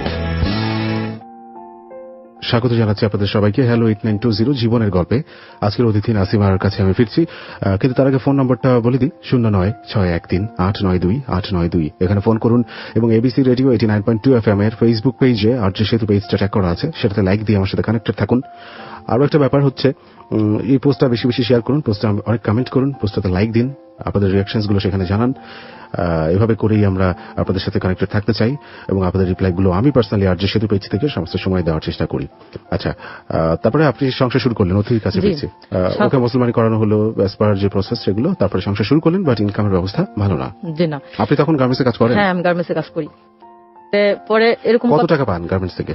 ওই সময় কত পাইতেন? ওইখানকার সময় 4000 টাকা। আর ঘর ভাড়া নিয়ে আলাদা থাকছিলেন? হ্যাঁ। ঘর ভাড়া কত? 900 টাকা। 900 টাকা। ওই 900 টাকা ঘর ভাড়া আমার হাজবেন্ড দিতে পারে নাই। সেলুনে কি এত কম ইনকাম? মানে কি, মানে সেলুনে 900 টাকা দেওয়ার মতো তো ক্যাপাবিলিটি ছিল না? না, উনি বাজারই করতে পারে নাই। একটা ভালো জিনিস খাইতে মন চাইলে, মুরগি টুরগি খাইতে মন চাইলে উনি খাইতে পারে নাই। আচ্ছা, ঠিক আছে। তখন আমি কাজে গেলাম। কাজে যাওয়ার পরে যখন উনি ভালোই থাকতো, কয়দিন আমাদের সংসার খুব ভালোভাবেই চললো। চলার পরে মানে সেলুনের কাজ ছাইরা অনেক ধরনের কাজ খুঁজলো যে দেখি পয়সা কোন জায়গায় আছে। তারপরে কিছু হলো না। এই গুলিস্তান কিসের কাজ জানি নিছিল, সেলুনের কাজ ছাড়ার পরে তাকে পুলিশে ধরে নিয়ে গেছে।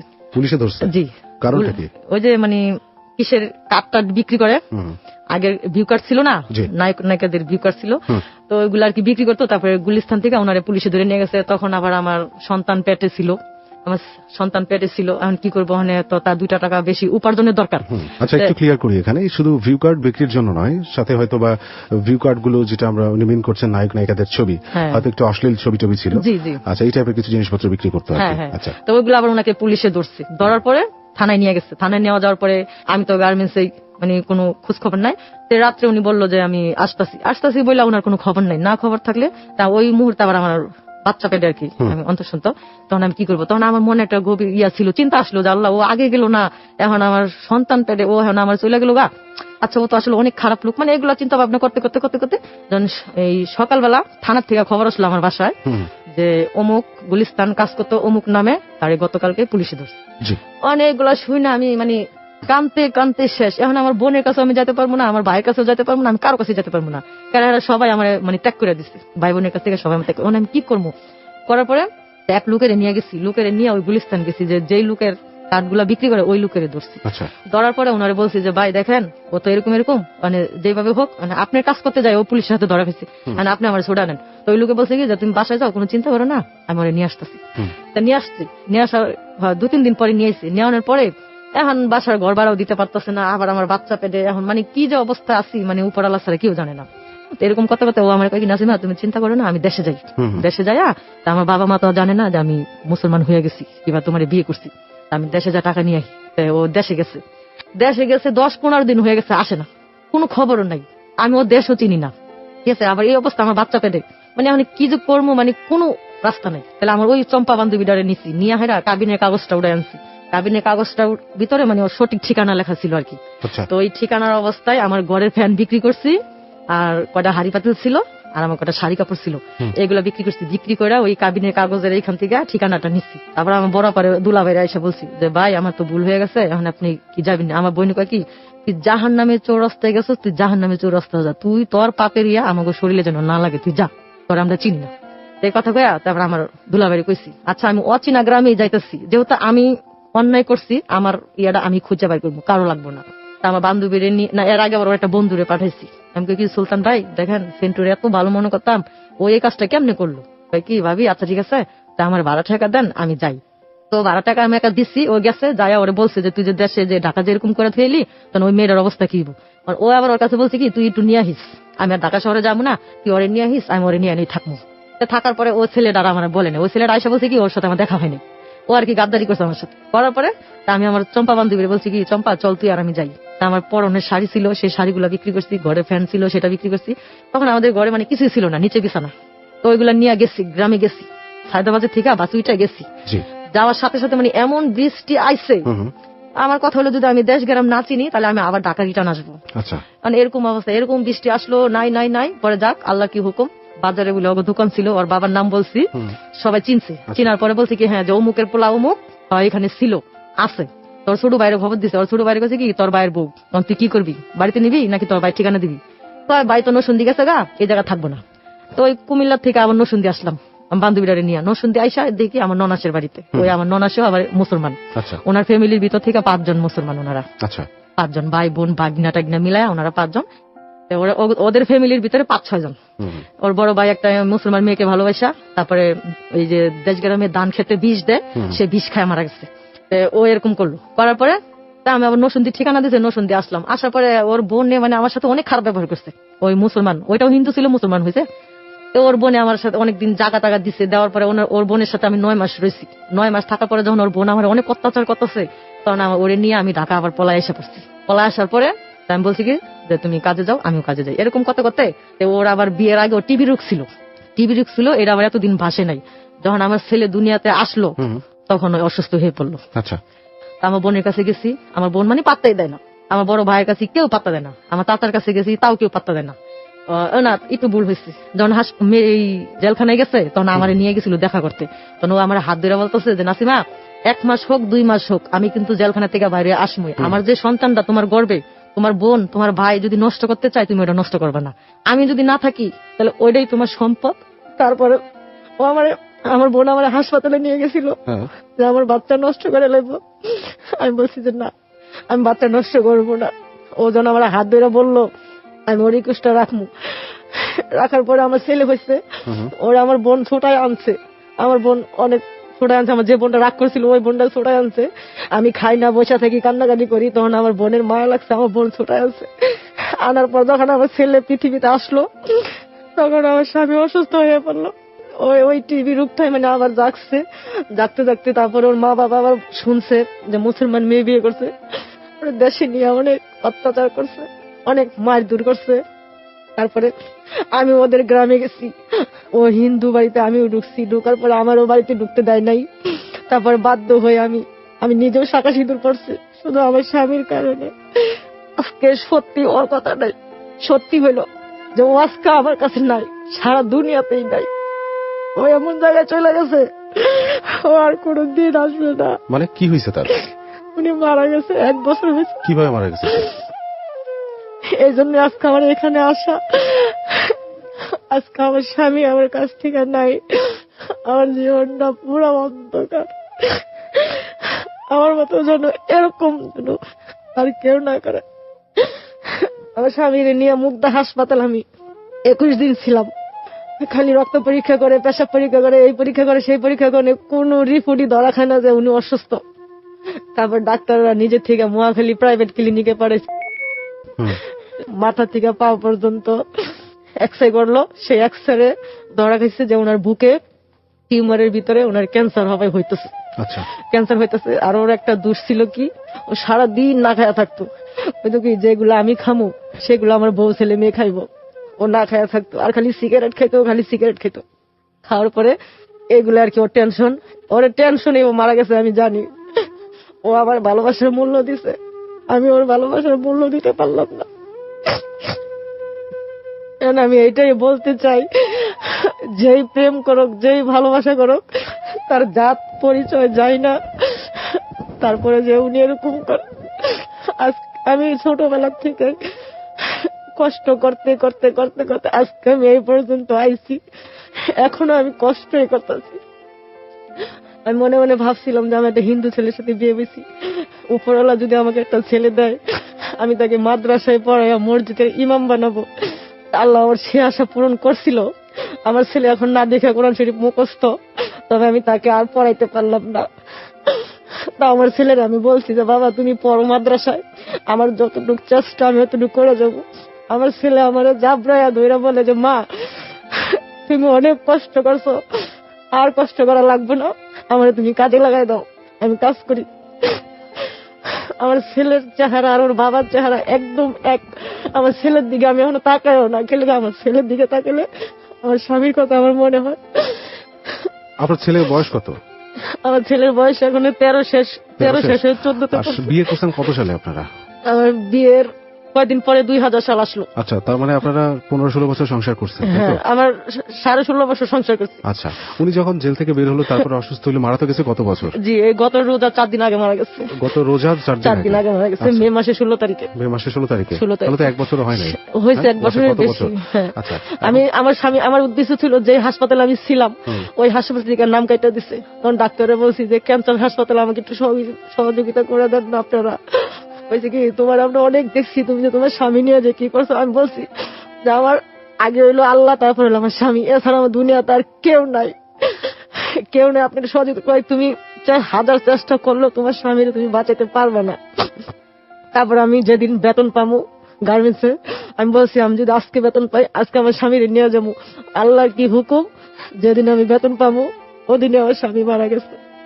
মাই গড, এত এত ঘটনা। ওদিনে আমার স্বামী মারা গেছে। আমি আমার স্বামীর হাসপাতালে নিয়ে যেতে পারলাম না। আমি কত মানুষের কাছে সহযোগিতা চাইছি, কেউ আমার সহযোগিতা করে নাই। এমন লোক আমার বলছে যে তুমি আমাদের সাথে থাকো, তোমার 50,000 টাকা দেবো। এমন লোকেও বলছে যে তুমি আমাদের সাথে সময় কাটাও, তোমার 20,000 টাকা দেবো। এই যে মানুষ টিভিতে দেখায়, অমুকে দেখায়, অমুক জায়গায় দেখায় যে গরিব মানুষের পাশে মানুষ দাঁড়ায়। আমার ধারণা হলো যে এই কথাটা ভুল, একবারে ভুল। মানুষ স্বার্থের কারণে কারো কিছু করে না। আমার জামাই আমার ভালোবাসার মূল্য দিচ্ছে, আমি আমার স্বামীর ভালোবাসার মূল্য দিতে পারলাম না। আমি ভালোবাসার মূল্য বাকি জীবন আমি এইভাবে কাটাই। নাসিমা একটু শান্ত হন, আমরা একটা ব্রেক নেব এখন, শান্ত হন, তারপর আমরা ফিরে আসবো। বিরতি নেওয়ার সময় হয়ে গেছে। প্রিয় শ্রোতা, ওর একটা কথার জের ধরে আমি বলছি, অনেককেই আমি বলতে শুনেছি, যখন মানুষ আসলে একেবারে ছন্নছাড়া হয়, ওর কাছে আর কিছুই থাকে না ধরে বাঁচার মতো, তখন কিন্তু অনেক কিছু উপলব্ধি করে যেটা হয়তো আমরা সাধারণ অবস্থা উপলব্ধি করি না। যেমন আমার মনের কথা আমি কাউরে বলতে পারি না। আপনার মনের কথা শুনছে সবাই। প্রিয় শ্রোতা, ও উপলব্ধি করেছে যে মানুষ আসলে তার স্বার্থের প্রয়োজনেই হয়তো মানুষকে সাহায্য করে, এছাড়া আর কিছুই না। হয়তো বা এই উপলব্ধি হয়তো ওর মতো আরো অনেকেরই আছেন। যাই হোক, ছোট একটা বিরতি নিচ্ছি আমরা এই মুহূর্তে, এবং তারপরে ফিরে আসছে আবারও নাসিমাকে নিয়ে। এখনো শেষ হয়নি জীবনের গল্প, এখনো শুনবো আমরা। পোশাকের আড়ালে যে কত কিছু লুকায় থাকে, যে যার সাথে না চলে তখন মানুষ বলা যায় না। ওকে, ছোট একটা বিরতি নিচ্ছি আমরা, সাথে থাকুন। হ্যালো 8920 জীবনের গল্প। হ্যালো 8920 জীবনের গল্প। প্রিয় শ্রোতা, আজকে শেষবারের মতো আপনাদেরকে স্বাগত জানাচ্ছি হ্যালো 8920 জীবনের গল্পে। আর যে সেতু আছে আপনার সাথে, এবং শুনছেন নাসিমার জীবনের গল্প। আমরা যেখানে বিরতি নিয়েছিলাম, কান্নায় ভগ্ন একটা মানুষ এখনো কাঁদছেও, আমরা ওর কান্নার শব্দ পাচ্ছি, আমি পাচ্ছি স্টুডিওতে, আমি জানি না আপনারা পাচ্ছেন কিনা। একেবারে শুরু থেকে ওর জীবনটা কিন্তু কান্নার ছিল, এখনো পর্যন্ত কান্নার। এই কান্নার জীবনটা থেকেও বের হয়ে আসুক। যাই হোক, এটা আমরা আমার মতো আপনারা সবাই চান, আমি জানি। যাই হোক, আমার শুভকামনা এবং আপনাদের দোয়া ওর সাথে থাকবে, আমি জানি। কিন্তু এখনো গল্পটা শেষ হয়নি, আমরা শুনবো। ওর ছেলের কথা বলছিল, এবং ও বারবার একটা কথা বলছে যে আমার স্বামী আমাকে মূল্য দিয়েছে তার ভালোবাসার, বাট আমি পারিনি। কিন্তু কেন কেন বলছেন আপনি? আমার স্বামী আমার ভালোবাসার মূল্য দিচ্ছে কারণ ওনার বাবা মা যখন জানছে যে মুসলমান মেয়ে বিয়ে করছে, তখন ওনাকে টাকা দিছিল, পাসপোর্ট করে দিছে উনি যেন ইন্ডিয়া চলে যায়। উনি ওই টাকাগুলো নিয়ে এখানে আইছে, এখানে আইসা আমার নিয়ে সুন্দরভাবে রয়েছে, খাইছে, চলাফেরা করছে। অথচ আমার স্বামীর এত বড় একটা অসুখ হইলো, কোন মানুষ আমার স্বামীর পাশে আইসা দাঁড়ায় নাই। যে ছেলেটা হিন্দু ছিল কিংবা আমাদের ধর্ম আইসা পড়ছে, আমাদের সমাজের উচিত ছিল যে একটা হিন্দু ছেলে, ওর বাড়ি ঘরে কিন্তু ভালো সম্পদ, অনেক বড় লোকের ছেলে, ও আজকে বিনা চিকিৎসায় এইভাবে মারা যাইব, আমি এটা কল্পনা করতে পারি না। আমার এই ধরনের কোন চিন্তা ভাবনা আসলে আমার কেমন যে লাগে, আল্লাহ ছাড়া কেউ জানে না। তখন আমি কাজও করি না, আমি এদিক সেদিক খালি রাস্তা দিয়ে হাঁটতে থাকি, ওদিকে যাই ওদিকে। আমি যখন রাত্রে শুয়ে যখন কান্দি, ওনার স্মৃতিগুলা যখন আমার মনে হয়, আমার ছেলে তখন আমার চোখের পানি মোছাই দেওয়া যায় কি, মা আব্বা নাই দেখে কি আমি আছি, আমি তোমার বড় হয়ে কোনো কষ্ট দিব না মা, তুমি কাঁদো না মা। আমার ছেলে এগুলা বলে। আমার কষ্ট একটাই, আমার স্বামীর পাশে আমার পাশে কেউ দাঁড়াইলো না, কেউ না। আমি সত্যি কথা কি বলবো, লজ্জা রেখে লাভ নাই। আমি মানুষের কাছে হাতও পাচ্ছি, কেউ আমারে 10 টাকা দিছে, কেউ আমারে 5 টাকা দিছে, কেউ আমারে 100 টাকাও দিছে। অথচ যখন আমার স্বামী, আমি তাকে একটু কিচ্ছু আইনা খাওয়াইতেও পারি নাই, ডেলে ডেলে মরিচ ভর্তা করে ভাত খাওয়াইছি, ওইগুলো তাও খাই নাই। মানুষের ঘরে থেকে একটু তরকারি চাই না দিছি, কই তুমি খাও, সারাদিন তুমি কাজ করে আসছো, তুমি খাও, আমার খাওয়া লাগবে না। ওই ছেলের আবার এই অবস্থায় সে কাজে গেছে, এই অবস্থায় সে কাজ করতে পারলে একটু ভালো মুরগি টুরগি আনছে, আমার ছেলেরে খাওয়াইছে, আমারে খাওয়াইছে। আমার স্বামীর স্মৃতিগুলো আমি বুঝতেই পারি না। যখন আমার স্বামী একবারে খুবই অসুস্থ, তখন আমি আল্লাহর কাছে বলছি যে আল্লাহ, যদি তুমি আমার স্বামীরে নিয়ে যাও, তাহলে আমার ছেলের আমারও নিয়ে যায় ওর সাথে, যেন কারোর জন্য যেন কেউ কান্দার লোক না থাকে, কেউ যেন না থাকে। ও মানুষের কি ছেলে এলো নিষ্পাপ, তুই ছেলে এলো মরিকে লিগা, আমি কই না, কারণ ও তো ময়রা বাচ্চা দিতেছে, ও কষ্ট নিয়ে মরছে আমি জানি। কে লিগা? ও আমার ভালোবাসা বিয়ে করছে, একটা কাপড় দিতে পারে নাই, একটা তেল দিতে পারে নাই, সাবান দিতে পারে নাই, ঘর ভাড়া দিতে পারে নাই, ছেলে নিজেও কোনোদিন একটা নতুন শার্ট প্যান্ট কিনতে পারে নাই, স্যান্ডেল পিনটা ঘুরছে, তারপর ভালো মন্দ জিনিস একটা খাইতে পারে নাই। মানে ও খুব এই টেনশনে আমার মনে হয় যে ও মারা গেছে। আর আরেকটা কথা সবার কাছে কই, মানুষ যত দুঃখে থাকবে আপনারা সবাই তার পাশে আগায় আসবেন। আমার কথা আমি বলতেছি না, আমার জীবন তো শেষই, আমি আর অন্য কোনো ছেলেদের সাথে আমার জীবন জড়াবো না। আমি এইভাবে আমার স্বামীর ভালোবাসার দাম দিয়ে যাব বাকি জীবন, যতদিন আল্লাহ আমার বাঁচায় রাখবো আমি এইভাবেই থাকবো। আমার ছেলের জন্য আপনারা সবাই দোয়া করবেন যেন আমার ছেলেটা ভালো হয়, মানুষের মতো যেন মানুষ হয়। আরেকটা কথা, বাবা মার সম্পদ কিন্তু তার সন্তানে পায় না, পায়। অথচ আমার শ্বশুর বাড়ি আমার ছেলের তার বাবা সম্পদ দিব না। যদি আপনারা পারেন আমার ছেলের সম্পদ আমার ছেলেরে নিয়ে দেন, এতটুকু সহযোগিতা আপনারা আমাকে করেন। আমি আমার সুখের জন্য বলতেছি না, আমার ছেলের সুখের জন্য বলতেছি, যেন তার বাবার বিটাটা সে পায়, নাইলে তার কিছুই নাই। আপনারা এখন আছেন কোথায় এবং আপনি কি সে গার্মেন্টসে কাজ করতেছেন? জি, আমি এখন গার্মেন্টসে। আর আপনার বোনদের সাথে ভাইদের সাথে কোথাও কোনো? আমার সে বড় বোনটা মারা গেছে। বড় বোনটা মারা গেছে? জি, সে বড় বোনটা মারা গেছে। আর আমার বড় ভাই লালবাগ থাকে, কামনাগিরচর। আমি আর আমার ছেলে এখানে থাকি।